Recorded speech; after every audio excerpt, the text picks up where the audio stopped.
There's a fine line between perseverance See this pocket knife size tool? and failure to accept reality. I think my interest in creating products to fulfill a need evolved over time, and often a product comes as the result of a need.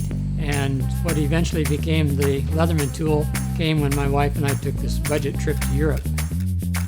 When we got back from our trip from Europe, I explained to my wife, I want to build one of these tools for me, and I think others will like it too. In my mind, I was saving steps. And as these letters came in, I realized that we were also saving trips, and sometimes we were even saving lives. And that became very, very gratifying. That's Mr. Crunch. Leatherman is approaching 38 years in business. The thing I'm most proud of is doing the manufacturing right here in Portland, Oregon. And I'm most proud of the jobs created.